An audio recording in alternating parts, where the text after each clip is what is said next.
Okay,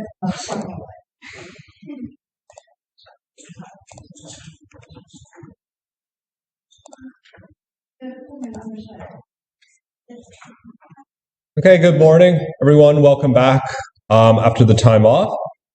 So in today's class, we're going to take a look at the rest of the end of the 19th century, I brought up last time, and then move into the early 20th century. We're discussing the Gilded Age last time, which defines the latter part of the 1800s. Gilded referring to something that is gold colored, but usually when you say gilded, you mean coated in gold. So it's a kind of superficial sheen of wealth and affluence, which defines this age to an extent. Look, last time at building the American machine, the consolidation of this great society, as Dewey would call it in the early 20th century, a couple other topics to consider, immigration and corporations, the latter, which really defined this era.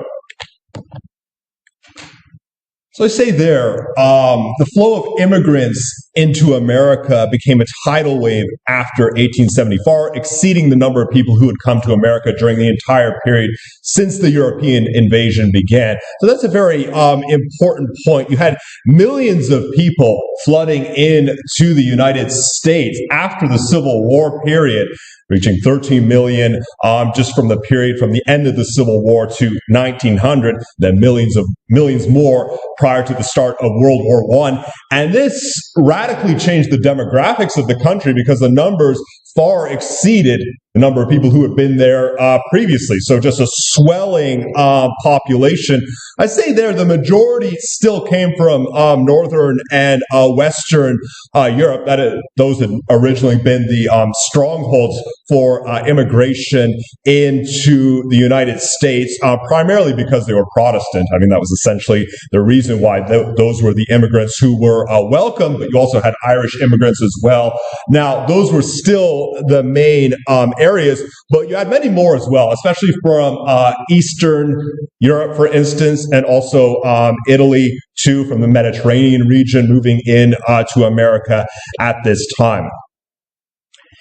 You had a wide variety, thus, of different nationalities and different ethnic groups, again, predominantly from Europe, though not exclusively, some from Asia as well. You had many more Jewish people. For instance, there you see a 19th century image, an anti-Semitic image commenting on the arrival of Jews in America. Yet anti-Semitic, but while also kind of celebrating the prosperity and hope and idealism of America, Jews fleeing oppression in Russia, where his famous anti-Semitic policies, arriving in this version of New Jerusalem, and then finding prosperity and hope in America. And this provides a sense of the kind of polyglot of nations that America was increasingly becoming, because you had a bunch of different countries represented, but at the time, people would only record the specific countries where people had originated.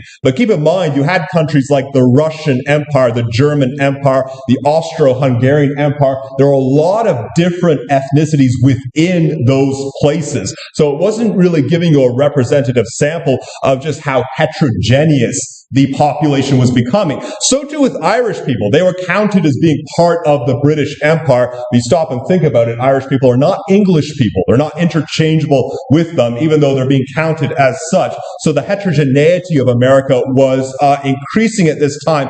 The parameters of American identity, and particularly American whiteness, were becoming more flexible and kind of permeable. It no longer just referred to people, first of all, of English descent, and second of all, of Northern European descent. But we could also say that this was a continuation of a process that had been happening basically since the inception of America. You trace the European arrivals in the area that became the United States all the way back to the 1600s.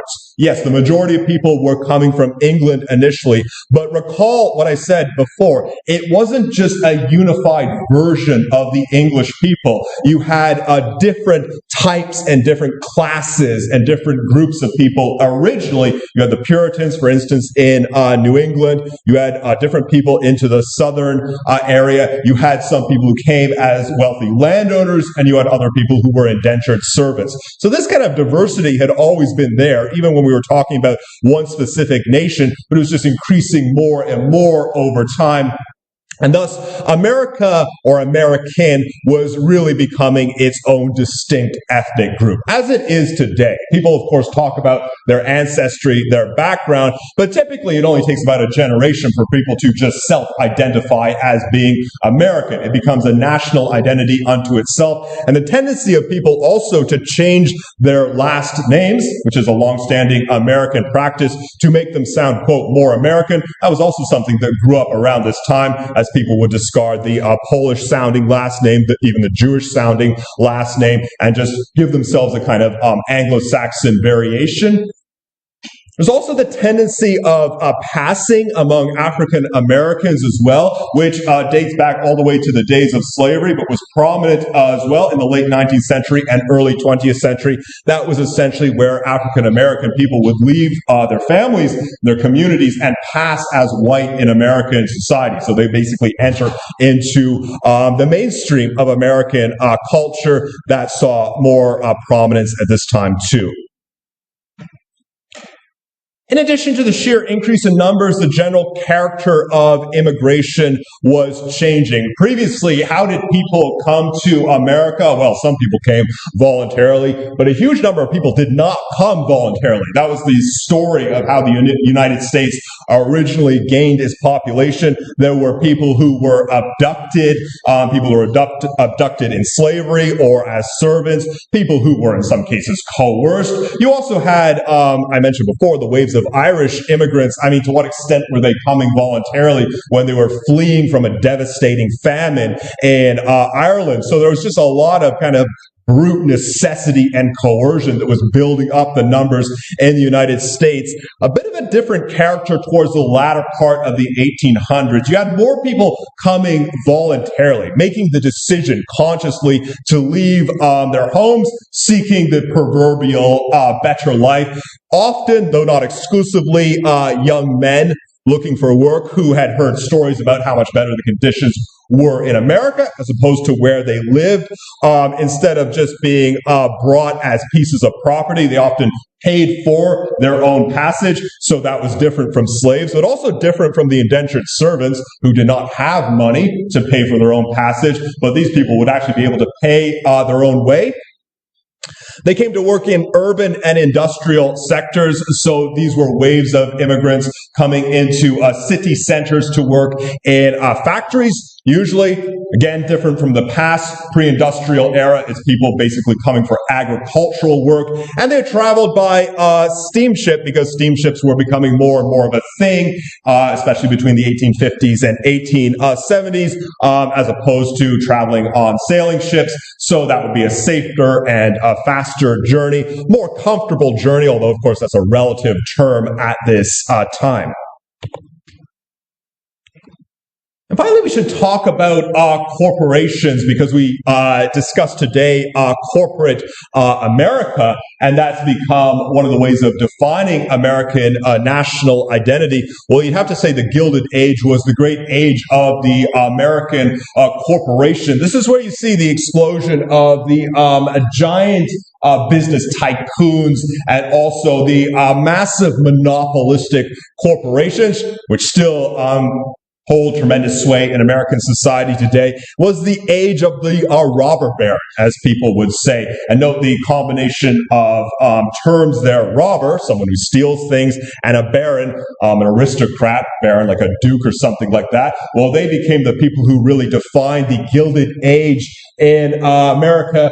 Business tycoons or professional robbers, essentially, and they became people who amassed enormous amounts of wealth.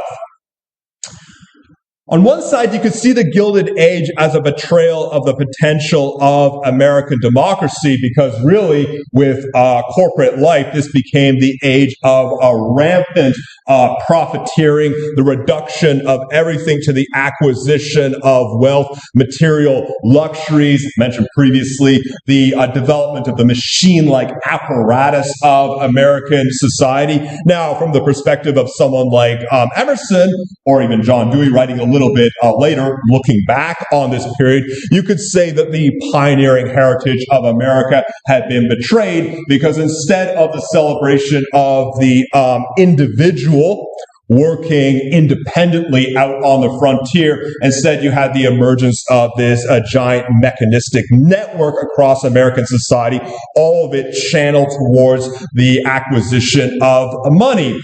You could say that, but on the other side, this era was actually the fulfillment of this potential, with this focus on the conversion of land into wealth, atomistic profiteering, and the impression that anybody could strike it rich. In other words, this was kind of the incarnation of precisely that ideal of American individualism. The notion that anyone had the ability to not only become well off, but to become tremendously rich and powerful, that it didn't really matter what your background was, didn't really matter what family you were born into. That became the ideal of the American dream, and it was a specifically materialistic ideal above anything else. It was about making it rich. In fact, you could even say the corporation became that image of the individual. Instead of a person, like a cowboy out on the frontier, you have a kind of legal definition of the individual. The corporation becomes a kind of person, the actual manifestation of this American ideal. And why not? Because precisely this idea of making use of the land, mining the land for resources, taking the wealth out of the land, whether it was through specific cash crops, or whether through precious metals like gold and silver, or whether it was petroleum, oil. I mean, wasn't that part of the capitalistic ideal of America from the start? Wasn't this really the fulfillment of that notion? You see, one of the most famous robber barons, corporate tycoons, John D. Rockefeller, founder of Standard Oil, and, quote, the richest person in American history. Again, I'm not really sure what they based those metrics on, but Standard Oil was the kind of meta Facebook back in the day, this giant monopolistic company that controlled petroleum production.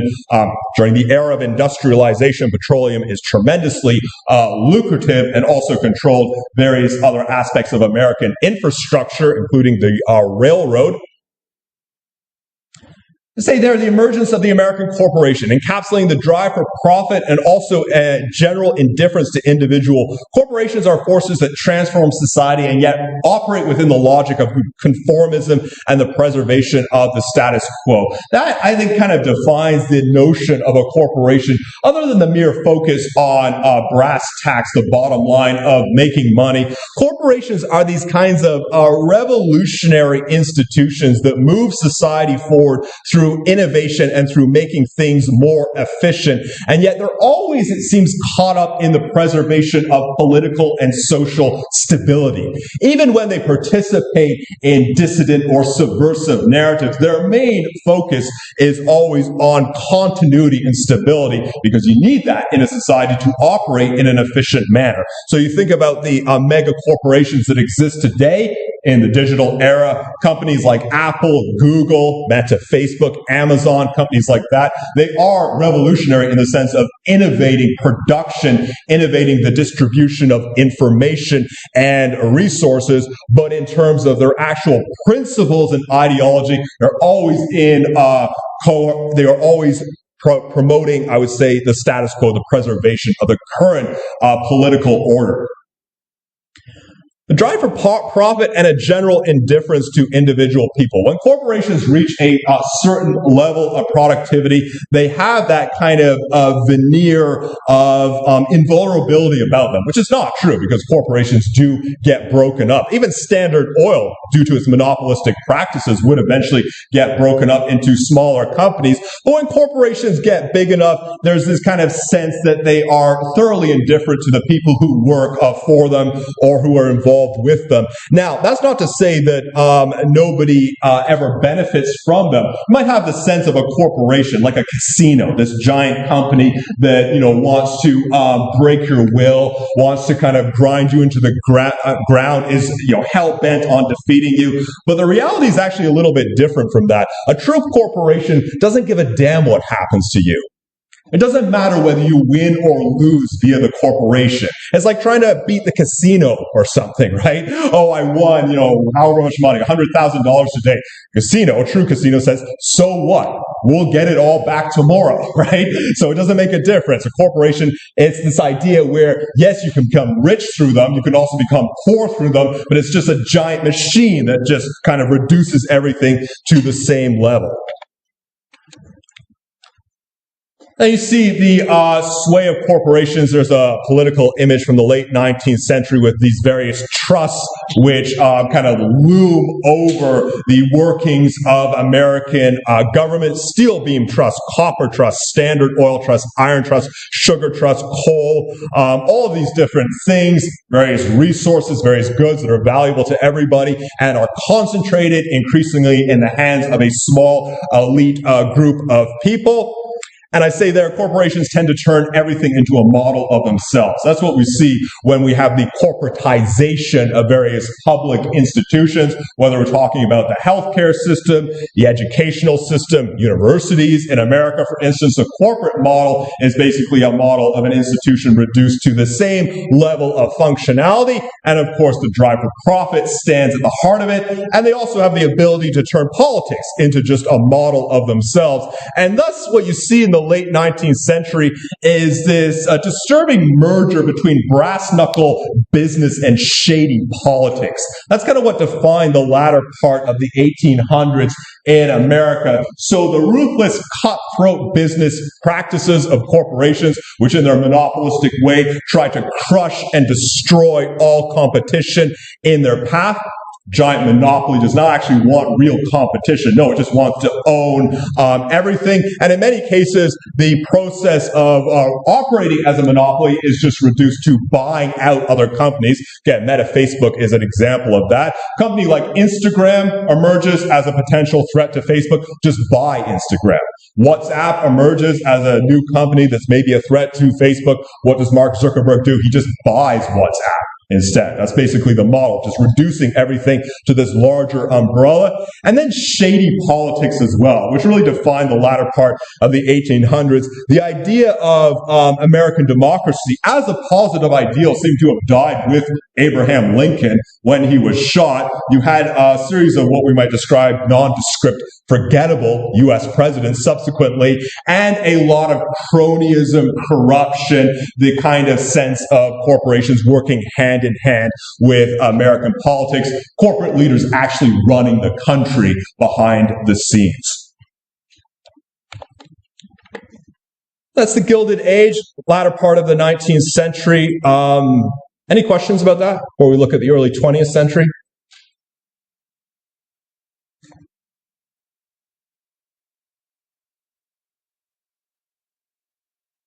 Okay, so on to this, early 20th century, and suffice to say, this is the war era is the first thing we're going to look at. America and World War I, its involvement in World War I, the Roaring Twenties, as they were called, that would be the 1920s, the interwar period, and the beginning of the Depression, the 1930s. So a lot happens during this period. Well, a lot happens in any historical epoch, but we can sort of divide this era into these neat segments: the war, the 20s, and then the 30s. First, we're going to look at America and World War I, 1914 to 1917, the possibility that America would join the war, the Russian Revolution, which is relevant to American history for reasons I'll get into, and, quote, winning the war. And the first thing to note about that, 1914 to 1917, well, the war started in Europe in 1914, but America was not part of it originally. Very crucial distinction there. America only joined the war when it was well underway in 1917, so we'll look at their position vis-a-vis the war moving forward. This is just to reiterate some of the stuff from last semester, the British and European cultural history class. Won't go over this in detail, but just to kind of, again, build the picture. The war in Europe started in 1914, triggering event. The assassination of Franz Ferdinand, heir to the Austro-Hungarian throne, was assassinated by a Bosnian Serb nationalist. That was the triggering event starting the war, but it was really a series of precarious alliance systems in Europe that had been at the backdrop of this, as well as increasing nationalism and militarism as well. Nationalism was, in many respects, a kind of late 19th century development, the kind of idea of the single nation and a single cohesive cultural identity brought about through the increasing consolidation of the countries in Europe, and also imperialism as well, conflicts over the European empires. The scenes from the war, this was, as I said last semester, supposed to be a fairly quick war that was going to be over by Christmas of that year from the time that it started. Well, it was not over quickly. It just bogged down into this grueling war of attrition, trench warfare, defined by these mud dugouts, these long networks of trench with soldiers living in horrible, appalling conditions with the use of modern industrial weaponry. Mentioned the development of the machine gun, which was not a force at the time of the American Civil War, but did become one in World War I, which completely changed the tactics of warfare and also made it very difficult for either side to ever gain an advantage. And the use of poison gas, mustard gas, and chlorine gas also coming to the fore in the war. And the chart, again, just to remind us of the sheer numbers of people mobilized, as well as the appallingly high numbers of casualties. You see there in terms of a kind of a global war, well, millions of people mobilized for the main participating countries, including the Allied forces, predominantly Russia, France, and Britain. You can see the numbers in the millions. The Central Powers, Germany, Austria, Hungary. And as I said, again, last semester, note the casualties percentages among those who are mobilized, 76% in Russia, 76% in France. So the numbers of people who are actually soldiers in the war, in many cases, the vast majority of them ended up as casualties, which doesn't mean they were killed necessarily, but at least injured, if not just missing altogether. And some of the numbers, incredibly high. Austria-Hungary, 90% of the people who participated in the war for that hybrid country were in fact casualties of the war. You see a map of Europe during World War I, just to give you a sense of the breakdown here, with the Central Powers, predominantly Germany, Austria-Hungary, the Ottoman Empire, joining afterwards, and then the Allies, France, Britain, and Russia, with Italy joining later as well. Now, you had a lot of flexibility and mobility on the Eastern Front, but the Western Front quickly bogged down and remained essentially static, cutting through part of France and Belgium, and this became the stalemate between the Allies and the Central Powers. But that's not to say that nothing happened. I mean, the key thing to keep in mind is as the war progressed, there were numerous attempts on both sides to try and wrench control of the war. They hadn't basically settled down and just accepted the stasis. Instead, they were both attempting various offensives and new tactics and new strategies in order to try and win the war, but they couldn't do it. That's the reason why the front line didn't change. One side would attempt an offensive, counteroffensive, and then they would return to the original position. And again, this was going on for years, 1914, 15, 16, up into 17. The other thing was that as an evolving phenomenon, the war had been sucking in more countries over time. The Ottoman Empire, Turkey, had not been involved originally, but they did become involved, as did Bulgaria, joining the Central Powers, again, Germany and Austria-Hungary. Italy joined the Allies. There was also pressure on Romania and Japan as well to become involved in the war. But only one country was capable of truly tipping the balance, and yes, that would be the United States. So hanging in the background was the big question of whether America was going to participate in the European war, because the other countries that were being kind of drawn into it weren't necessarily going to be game changers for either side, but the United States potentially could be, but they're staying out of it for now. So what was the story with America? Say there, America did join the war, finally, in April of 1917. Their participation was not inevitable. It's often been presented as something that was just a matter of time in our retrospect, but in actuality, this was a big point of debate among American politicians and people as to whether they should involve themselves in the war, and they could have stayed out of it were it not for various events. I say there too, their involvement was not really about exporting a paternalistic idea of democracy. So we need to avoid reading backwards and attaching a false narrative, because when we think about the present day, when we think about America getting involved in a war overseas, in Europe or in Indochina or wherever it might be, we often have this idea, well, the reason that America wants to be involved in this war is because they want to export their own version of a political system in that very, as I say, paternalistic way. In other words, a kind of taking care of other countries type of way. This idea, well, these other countries, these other nations can't get their act together. America has to intervene and basically has to import its own version of a political system, partly for the benefit of the people, but also partly just to allow America to push its own agenda and policies. And of course, that's the reason that's been given for their interventions in various places, whether it's Iraq, Afghanistan, or back in the past, Vietnam. Whether that's the real reason, of course, is another question. That's often been the kind of idea, the protectionist policies of America. But this wasn't really the case at this time. We have to kind of take our minds back into the early 20th century. It wasn't as though the European countries were looking to American democracy as a model for them to follow, because they already had their own constitutional systems in place. And the fact of the matter was that America, notwithstanding the tremendous wealth that it had built up during the Gilded Age, was still something of a kind of suspect entity on the international stage. I mean, it wasn't as though the European countries were really looking for guidance from the United States at this juncture. The success of the American experiment remained open to debate. That was partly because of the legacy of the Civil War, which was still fresh in people's minds. I mean, more than a generation had passed, but nonetheless, there was this idea, well, America had become an independent country, was running its own democracy, but it basically imploded in its own war in the middle 19th century, so they weren't providing an ideal model for how democracy was supposed to run. And the other thing to keep in mind is well is that the authoritarian, totalitarian regimes that would cast such a long shadow over the 20th century, those regimes did not exist at this time.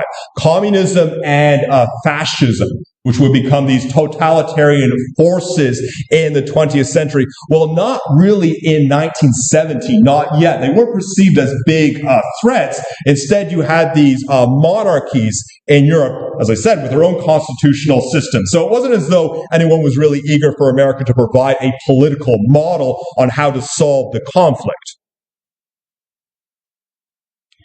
You see Woodrow Wilson, 28th president of the U.S., was reelected in 1916 partly on the basis of his pledge to keep America out of the war, because many people, many citizens in America did not want anything to do with the war. The problem was that America had become entangled with the Allies, so with Britain, France, and Russia, through cash resources. So America was involved in World War I before they ever declared war on anybody, before they ever sent soldiers overseas. So prior to 1917, America was indeed involved in the war, but in a background way. They were primarily sending, yes, some resources to the Allies, but mostly money. That was the big thing that they were sending to the Allies at this time through various loans. And I'll talk more about the significance of that in a moment. In fact, they were effectively bankrolling the Allies' cause. By the time you get to 1917, Britain, France, and Russia are looking to America, well, especially we'd say Britain and France, looking to America to basically finance the war effort. Now, you could say on the one hand, that basically means that the Allies, Britain and France, are becoming dependent on American cash, because, of course, the more you take money from someone, the more reliant you're becoming on them, the more dependent. But it's a reciprocal relationship as well, because the more money America sends, the more invested they become in Britain and France winning the war. Why? Well, because they're giving the money, right? So it's this idea that, well, we have to kind of protect our investment because we're just going to lose all this money that we're putting into this one cause.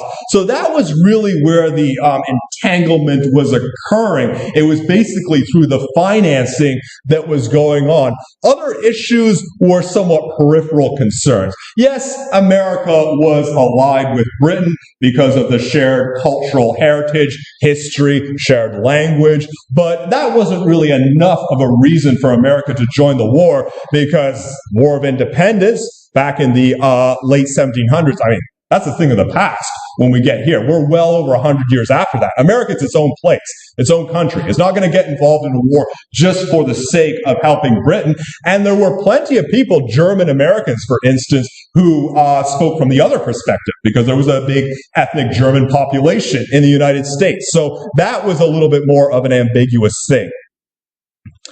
Wilson himself and some of the people around him were interested in pushing an agenda of peace without victory. That seems to have been predominantly what America wanted at this juncture when it was going to think about intervening in the war. What does that mean, peace without victory? Well, strange thing, but they didn't really want to see either side win the war. When you get to 1917, what they would prefer is just to broker a peace agreement, just to have an armistice to cease the war without necessarily declaring one side the victor over the other. Now, this was partly because America had its own idea of how a post-war reconstruction should take place, and America would like to have a lot of leverage over how that would occur, and that would be a lot easier if there was no victor. I mean, the winners usually dictate the terms of peace. If nobody won the war, well, that really opens the door to America taking a leading role in participating in this reconstruction project. But there was also an element of just realism and pragmatism to this idea of peace without victory, because it was true by 1917 that the war was lost on all sides. I mean, the idea of winning this war, again, look at the casualty numbers. These were casualties that were mounting over the years, with millions of people dead by this point. And none of the participating countries' vision for the war had come true, had even come close to coming true. I mean, they were expecting the war to be over, as I said, in less than a year. Well, years into it, the war had dragged on with this devastating, destructive effect on people's lives. Various people killed, families ruined, shattered. The countries, Britain and France, had been racking up enormous debts. The political structure of the continent was becoming unmoored, and there would indeed be revolutions forthcoming in Russia and Germany. So it was increasingly becoming clear that winning the war was kind of a moot point, because the whole constellation of Europe had changed, irrevocably changed. There was just no going back. So whatever happened in the post-war era, it would be a different world, a different society that would emerge subsequently. So the original goals and objectives, all of those were lying shattered and gutted. So to be fair to this idea of peace without victory, that's kind of what was going to happen anyway. Even if one side, quote, won the war, there was still going to be a new world order that would emerge after the fact.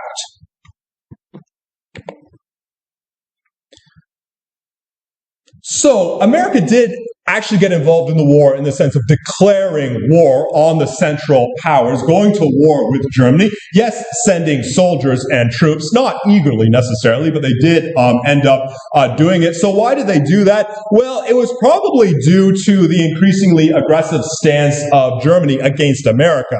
The German regime seemed to assume that America would inevitably enter the war. This wasn't really a guarantee, but they did step up a more aggressive campaign through the famous U-boat attacks. U-boats are basically submarines. If you take a look at the map here, this section with the diagonal line shows the German U-boat activity, which would basically work to sink American ships that would bring supplies and resources to places like Britain, on the assumption that they're aiding the enemy. So you had these German U-boats which would sink American ships, most famous of which was the Lusitania, sunk in 1915, but it was really only in 1917 that the German regime stepped up this U-boat campaign against American ships, which of course fueled outrage in America. And the other thing, which is a kind of forgotten detail of history, is that the German government made overtures to the Mexican government to try and get them to intervene against America. And when news of that broke, it also swung the tide of popular opinion